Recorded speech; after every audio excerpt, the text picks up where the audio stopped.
नमस्कार, मेरा नाम दीप्ति गोयत है और आपका इस संस्कृत की कक्षा में स्वागत है। हम वेदा नाम से एक कक्षावली का आरंभ करने जा रहे हैं, जिसमें हम निरंतर कक्षा 6, 7, 8 और अन्य श्लोक और उनके अर्थों को सीखते रहेंगे। यद्यपि संस्कृत भाषा बहुत ही रुचिकर है, लेकिन आजकल इसे बहुत ही कठिन भाषा का दर्जा दे दिया गया है। अगर इसको हम सही तरीके से सीखें, तो ये बहुत ही सरल भाषा है। संस्कृत भाषा, जिसको देव भाषा भी कहा गया है, यह हमारे हिंदू धर्म की सबसे प्राचीन भाषा है। संस्कृत भाषा के व्याकरण को सम्मत रूप महर्षि पाणिनि जी ने दिया था और हमारा जो सबसे पहला ग्रंथ है, संस्कृत भाषा का जो सबसे पहला ग्रंथ है, वो ऋग्वेद है, जिसमें हिंदुओं के पवित्र भजनों का संग्रह है। अ, संस्कृत भाषा दो प्रकार की मानी गई है, लौकिक भाषा और वैदिक भाषा। लौकिक भाषा जिसमें हम सामान्य बोलचाल की भाषा जिसे हम कहते हैं, वो लौकिक भाषा होती है, और वैदिक भाषा जो हमारे वेदों में यूज की गई है, प्रयोग की गई है।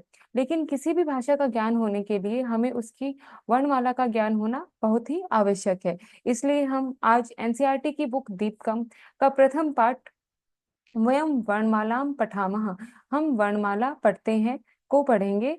यह कक्षा 6 का प्रथम पाठ है। तो चलो स्टार्ट करते हैं।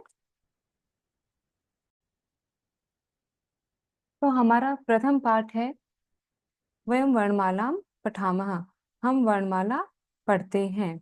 वयम वर्णमालाम पठामह, हम, वयम मतलब हम, वर्णमालाम पठामह पढ़ते हैं। वर्णा द्विधा भवन्ति, वर्ण दो प्रकार के होते हैं, स्वरा व्यंजनानि च, स्वर और व्यंजन। फर्स्ट है स्वरा, स्वर। स्वर किसे कहते हैं? स्वरणाम उच्चारणम स्वतंत्र रूपेण भवति, स्वरों का उच्चारण स्वतंत्र रूप से होता है।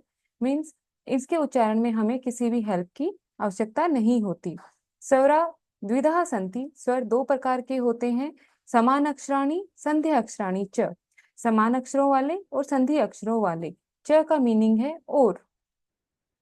हिंदी में हम और बीच में लगाते हैं, जैसे राम और श्याम, लेकिन यहाँ पर संस्कृत में हम और लास्ट में बनाते हैं, लगाते हैं। समान अक्षराणी संध्या अक्षराणी च, समान अक्षराणी।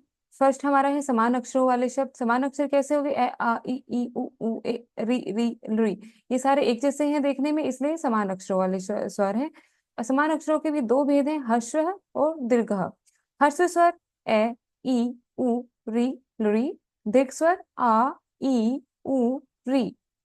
री का कोई भी दीर्घ स्वर नहीं है। हर्ष स्वर जिसको बोलने में हमें कम समय लगता है, और दीर्घ स्वर जिसको बोलने में हमें हर्ष से दुगना समय लगता है, उसे हम दीर्घ स्वर कहते हैं। नेक्स्ट है संध्या अक्षराणी। संध्या अक्षराणी का कोई भी हर्ष नहीं होता है, ओनली दीर्घ होते हैं। ए ऐ ओ औ, ए ऐ ओ औ, ये सारे संधि अक्षर हैं। संधि अक्षर क्या होते हैं? जो दो अक्षरों से मिलकर बने हों। द्वयो द्वयो निश्चित स्वरयो, संधि द्वारा ये नवीनः स्वर वर्णः जायन्ते, ते संध्या अक्षरे स्वरः भवन्ति। दो निश्चित स्वरों की संधि से जो नए वर्ण बनते हैं, स्वर वर्ण बनते हैं, वे संध्या अक्षर स्वर कहलाते हैं। ए प्लस ई ए बन जाता है, ए प्लस ऊ से ओ बन जाता है, ए और ए को मिलाएंगे तो ए हो जाएगा, और ए और ओ को प्लस करेंगे, योजन करेंगे तो अ हो जाएगा। अब हम स्टार देखते हैं, स्टार में क्या है? लृ वर्णस्य दीर्घा न संति, लृ वर्ग का दीर्घ नहीं होता है। और संधि अक्षराणाम हर्षवा न संति, और संधि अक्षरों के हर्ष नहीं होते हैं। नेक्स्ट पेज है, नेक्स्ट पेज है हमारा अनुनासिक स्वर। अनुनासिक स्वर किसे कहते हैं? मुखेन सह नासिकाया अपि उच्चारितः स्वरा अनुनासिक स्वरः सन्ति। मुख के साथ साथ जो नाक से भी उच्चारित हो, उच्चारण जिनका नाक के हेल्प से होता है, उन्हें, उन स्वरों को अनुनासिक स्वर कहते हैं। जैसे अंग, आंग, इंग, ई, ऊ, ऊ, री, री, ली, ए, ऐ, ओ, औ। ये सारे क्या है? कंठ के साथ साथ हमारे नाक से भी बोले जाते हैं। नेक्स्ट है हमारा व्यंजनानी। व्यंजन किसे कहते हैं? ये हमने स्वर पढ़ा, अब है व्यंजन। स्वर किसे कहते हैं? जो बिना किसी हेल्प के बोले जाते हैं, स्वतंत्र रूप से बोले जाते हैं, उन्हें हम स्वर कहते हैं। उनकी संख्या क्या थी? 13। अब है व्यंजनानी। व्यंजनानाम उच्चारणे कस्यचित् स्वरस्य सहायताम अवश्य भवति। व्यंजनों के उच्चारण में किसी न किसी स्वर की सहायता अवश्य ही होती है। अतः वर्णमालायां व्यञ्जनानाम् उच्चारणार्थं सर्वत्र असवरस्य योजनं भवति।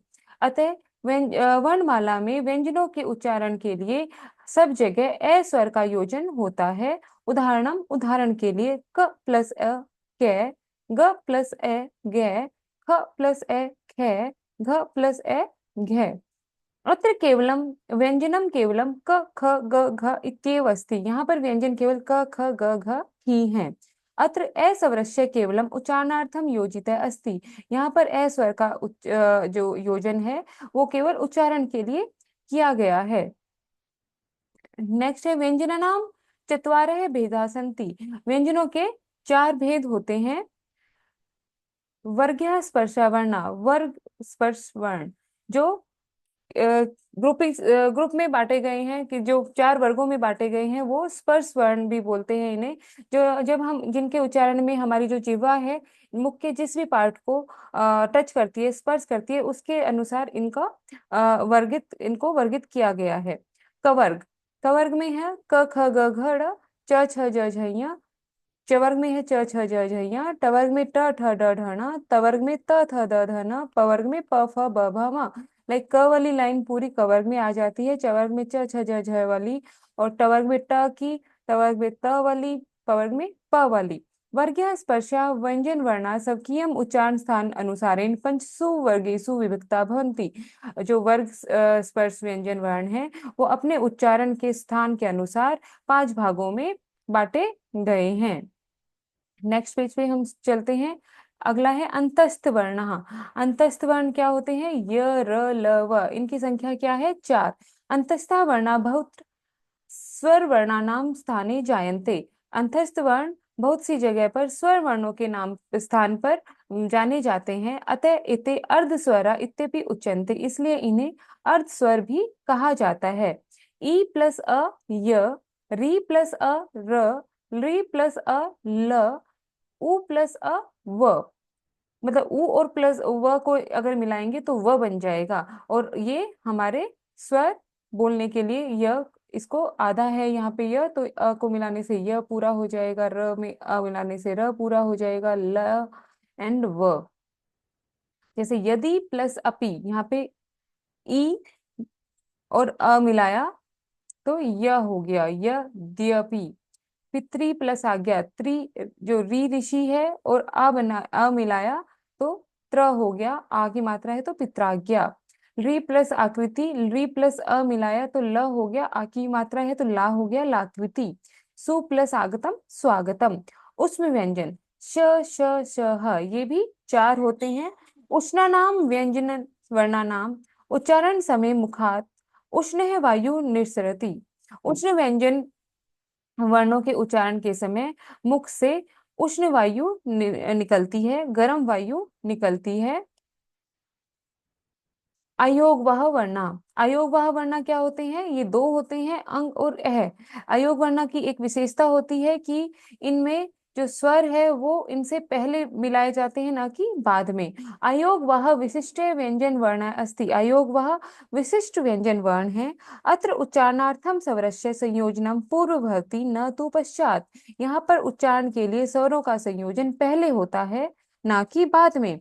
अत्र द्वयो अयोगवाहुस्त, यहाँ पर 2 अयोगवाह है, एक तो अंग है और एक अ है। अ प्लस अंग की मात्रा अनुस्वार बना, और अह प्लस अह विसर्ग बना, विसर्ग बन गया। जो विसर्ग, इसको जो 2 बिंदु होते हैं हम उसको विसर्ग कहते हैं, और जो अंग की मात्रा होती है उसको हम अनुस्वार कहते हैं। नेक्स्ट है व्यंजने सह सर्वेषाम अपि स्वर्णानाम संयोजनम भवति। व्यंजन के साथ सभी स्वरों का संयोजन हो सकता है, होता है। व्यंजने सह स्वराणाम संयोजने गुणित अक्षराणि भवन्ति। और व्यंजनों के साथ स्वर अक्षरों के मिलाने से गुणित अक्षर बन जाते हैं। नेक्स्ट है गुणित अक्षर। गुणित अक्षर किसे कहते हैं? जब व्यंजनों में ए आ ई ई उ ऊ री ली, ये जो मात्राएं हैं या जो स्वर हैं उनको मिला दिया जाता है तो गुणित अक्षर बन जाते हैं। जैसे क में अगर अ मिलाया तो कै हो गया। क में आ की मात्रा का, छोटी ई की मात्रा की, बड़ी ई की मात्रा की, बड़े छोटे ऊ की मात्रा कु, बड़े ऊ की मात्रा ऊ। ऐसे ही हम सारे, हम मैंने इसको सोल्व करके रखा है, आप इनको इसमें से देख के देख सकते हैं, जैसे खे खा खी खी, खू खू, गे गा, गी गी, गु गु, घे घा, घी घी, घू घू, ये सब हम इसमें से कर लेंगे। अब नेक्स्ट देखते हैं। नेक्स्ट भी सेम है। री की मात्रा लगाया तो क्री हो गया, बड़ी री की मात्रा बनाया तो क्री हो गया, री की मात्रा मिलाया तो क्ली हो गया, ए की मात्रा के, ए की मात्रा कै, ओ की मात्रा को, औ की मात्रा कौ। ये मैंने सब आपके लिए सोल्व करके रखा है, आप इसमें से चेक कर सकते हैं। नेक्स्ट सेम है, हम सारे व्यंजनों के साथ मात्राएं मिलाएंगे तो ये बनते जाएंगे। अब है अंग की मात्रा, आंग की मात्रा, इंग इंग, जो अनुस्वार कैसे लगते हैं उसको बताया गया है। जैसे क में अंग की मात्रा लगाई, कम हो गया, काम, किम, कीम, कुम, कुम, ये सब।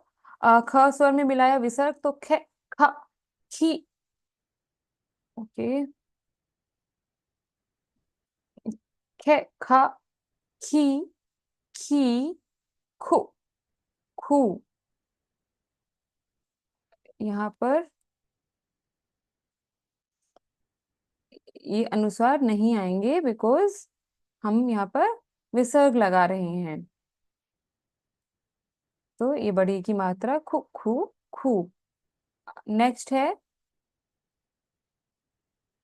री, री, री, ए ओ, औ। यहाँ पर ये सारी मात्राएं लगा के देखनी है। उसके बाद जो ये रिंग, रिंग, रिंग, ए आई, औ औ, उनका अभ्यास कुर्म, अभ्यास कुर्म, अभ्यास किया गया है हमें। जो यहाँ पर लिखा है हमें सेम वही हमें यहाँ पर लिखकर देखना है, अभ्यास करना है। नेक्स्ट है हमारा संयुक्त व्यंजनानी। संयुक्त व्यंजन किसे कहते हैं? क्ष, एकाधिक व्यंजन वर्णानां मेलनेन संयुक्त व्यंजनानि भवन्ति। एक से अधिक व्यंजनों के मेल से संयुक्त व्यंजन बनते हैं। जैसे क्ष, क और श को मिलाया तो क्ष बना, और उसमें स्वर मिला दिया तो पूरा क्ष हो गया। जैसे कक्षा, क प्लस ए, क प्लस श प्लस आ, कक्षा। त्र, त प्लस र को मिलाएंगे तो त्र हो जाएगा। जैसे पत्रम है, प आधा प्लस अ प्लस त प्लस र प्लस अ प्लस म, पत्रम। ज्ञ, ज्ञ बनता है, ज और य को मिलाने से ज्ञ बनता है। ऐसे ही ध्य, विद्या जैसे होता है, द प्लस य मिलाने से द्य बनता है। अतएव सर्वेषां व्यंजनानां सर्वे व्यंजनैः सह मेलनेन संयुक्त व्यंजनानि भवन्ति।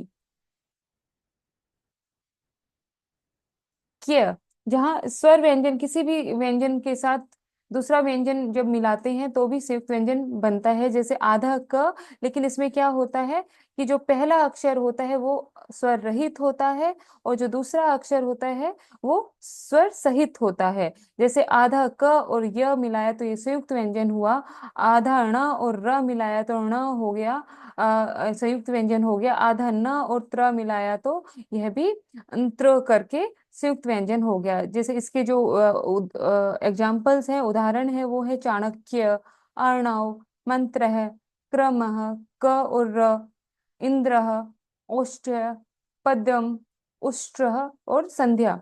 एतानि संयुक्त व्यंजनानि नवीना वर्णा न सन्ति, अपितु तो पृथक पृथक संयुक्त व्यंजन वर्णनाम विशिष्टा लेखन शैली एवं। यह संयुक्त व्यंजन कोई नए वर्ण नहीं बनाते हैं, लेकिन यह पृथक पृथक संयुक्त व्यंजनों से एक की एक विशेष प्रकार की लेखन शैली है। एतेषु आगते स्वर संयुक्त व्यंजनेषु अंतर्भूत न अस्ति।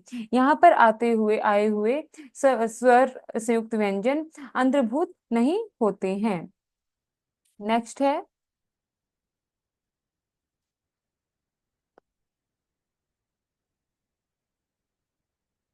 नेक्स्ट है बेटा, क्या ओपन हुआ है? ओके सॉरी,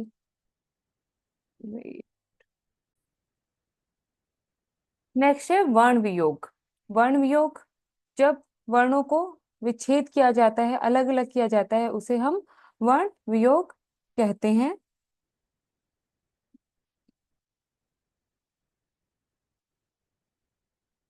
अजह, अजह को हम तोड़कर लिखेंगे, संधि करके लिखेंगे, अ प्लस आधा ज प्लस अ प्लस विसर्ग, अजह। रामः, र प्लस आ प्लस म प्लस अ, रामः।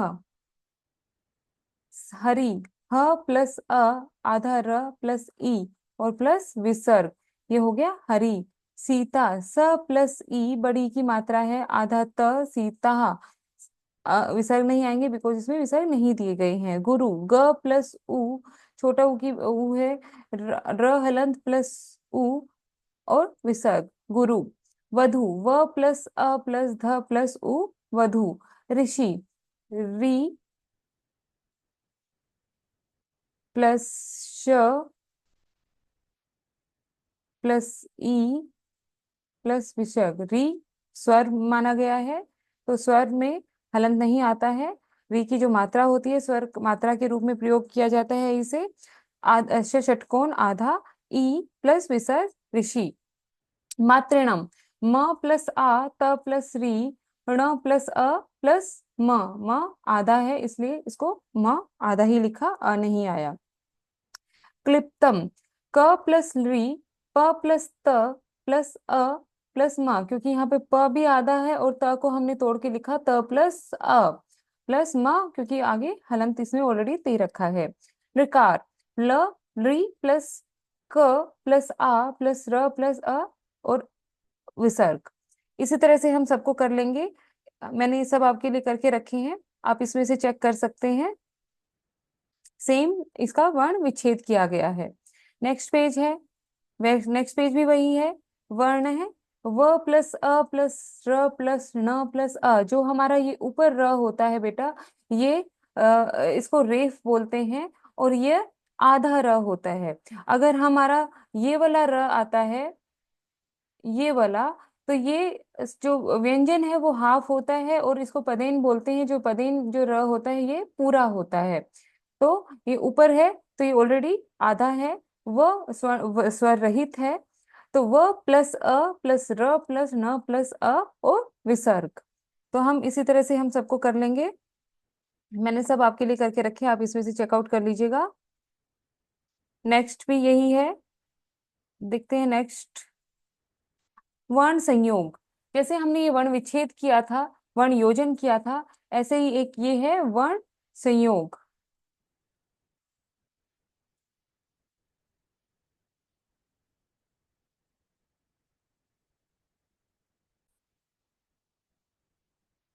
वर्ण संयोग, जो वर्णों से मिलकर जो वर्ण हमें दे रखे हैं, हमें पूरा वो वर्ण लिखना है।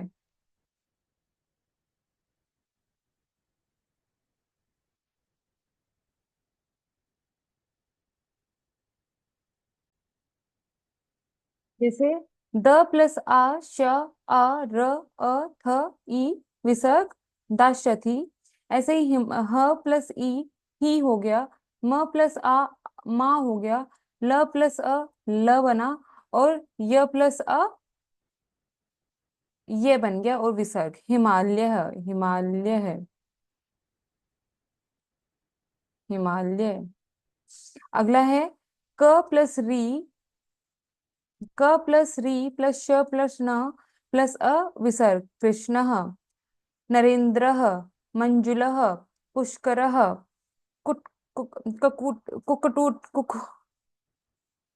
कुकुट, स्वस्तिक, शिक्षक, संगणकम, कुंदुक, धाष्ट्रियम और कात्स्ट्रियम, ये सारे हमारे वर्ण संयोग हैं।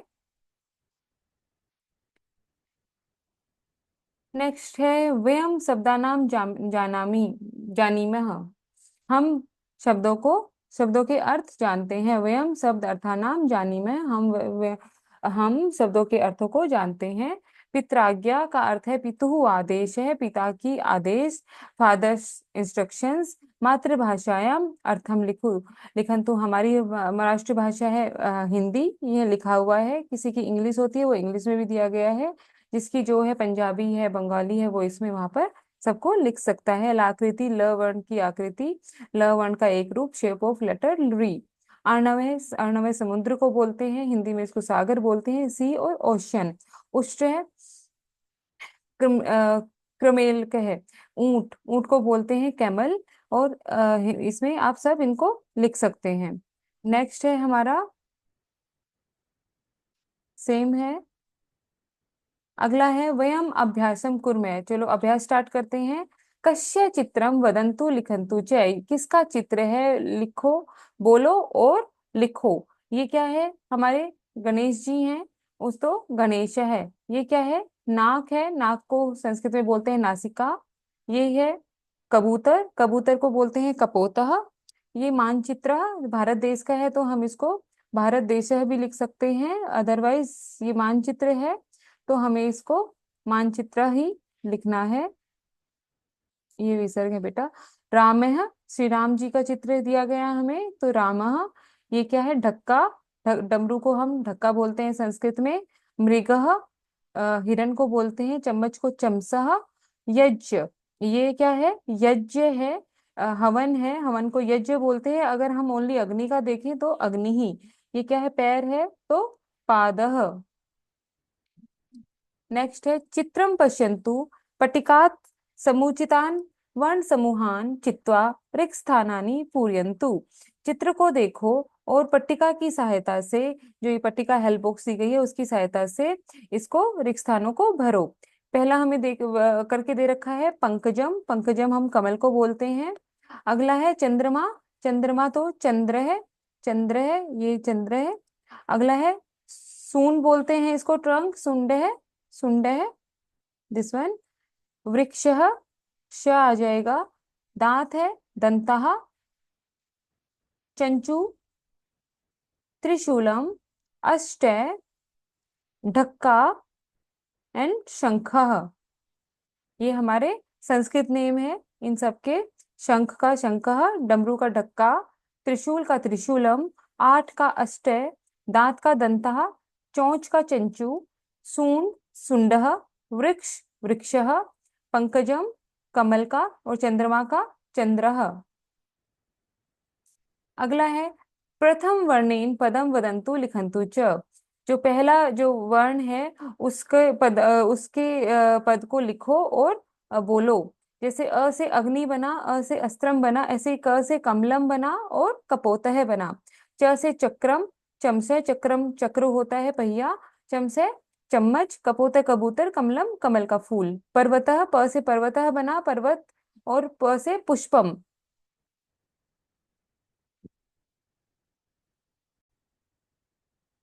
र से रथम, रथ, रजकम, धोबी को बोलते हैं जो हमारे कपड़े धोता है। मानवः, म से मानवः, मृगः हिरण है, घोड़े को बोलते हैं, हरिण है, हिरण को ही बोलते हैं। तदा, तब, तस्य उसका, विशाल बहुत बड़ा, वृद्ध है बूढ़ा। सौरस्य, सब परिवारस्य सदस्यानां पूर्ण नामानि लिखन्तु। सब अपने परिवार के सदस्यों के पूरे नाम लिखो। माता का नाम है, जैसे हम पहला नाम मान लेते हैं लता है, मध्य नाम देवी शर्मा, श्रीमती लता देवी शर्मा। लेकिन पिता का नाम में क्या आ जाएगा, विसर्ग आ जाएंगे। श्रीमान लिखेंगे उनको, हलंत आएगा नीचे। मोहना लाल है शर्मा। जैसे अगर रोहन नाम है तो रोहना, मध्यम नाम नहीं है तो हम इसको ब्लैंक छोड़ देंगे, वर्मा। भगिनी के लिए हम सुश्री यूज करते हैं, जो अनमैरिड होती है, जिसकी शादी नहीं हो रखी तो सुश्री ही। जैसे आपकी बहन का नाम अगर दिया है तो दिया। देवी नहीं लगाती है तो नहीं लिखना है। कुमारी लगाती है तो कुमारी लिखना है, या कुछ नहीं लगाती है तो कुछ नहीं लिखना है। शर्मा तो विसर्ग नहीं आएंगे। सबसे पुल्लिंग में हम विसर्ग लगाएंगे, स्त्रीलिंग में हम विसर्ग नहीं लगाएंगे। भ्राता श्रीमान, ईश्वर डैश शर्मा। अगर यहाँ कुमार होता तो कुमार है शर्मा। पितामही, जो भी आपकी दादी का नाम है तो श्रीमती, जो भी नाम आप लिखेंगे, सुशीला देवी शर्मा। ऐसे ही पितामह दुलीचंद नाम शर्मा। मातामही नानी, मातामह नाना। तो माता की तरफ से जो होते हैं मातामही होते हैं, मातामह होते हैं। पिता की तरफ से दादा दादी, पितामही और पितामह। ऐसे ही हम अब करेंगे कक्षाया शिक्षिकाणाम च पूर्ण नामानी लिखन्तु, शिक्षिका और शिक्षकों के पूर्ण नाम लिखो कक्षा में। तो हमारी जो मैरिड गर्ल लेडीज हैं टीचर, उनके लिए हम श्रीमती लगाएंगे और उनका प्रथम नाम लिखेंगे, मध्यम है तो मध्यम लिखेंगे और अंत में जो उनका सरनेम है वो लिख देंगे, लेकिन इसमें कोई विसर्ग नहीं आएगा। अगर अनमेरिड है तो सुश्री लगाएंगे, जैसे सुश्री दीप्ति गोयल, श्रीमान, जो भी हमारे जेंट्स टीचर हैं उनके लिए आ जाएगा। अगला है मित्राणाम पूर्ण नामानि लिखन्तु। ऐसे ही हम मित्रों के नाम लिखेंगे। प्रथम नाम लिखेंगे, जैसे हमने लिखा हृदय, हृदय, विसर्ग आएंगे, आगे नहीं है तो यहाँ पे लिख दिया शर्मा। अगला है आपका आपके उस फ्रेंड का नाम है अंजनेय, अंजनेय, प्रताप, प्रताप है चौधरी, विसर्ग आएंगे। अगर लड़की है तो सिंपल दिया, आगे जो भी इनके नाम है। अगला है योग्यता विस्तार है। योग्यता विस्तार है, हम वर्णानाम सट उच्चारणम स्थानानि, वर्णों के 6 उच्चारण स्थान है, वो हम नेक्स्ट कक्षा में पढ़ेंगे। तब तक के लिए धन्यवाद।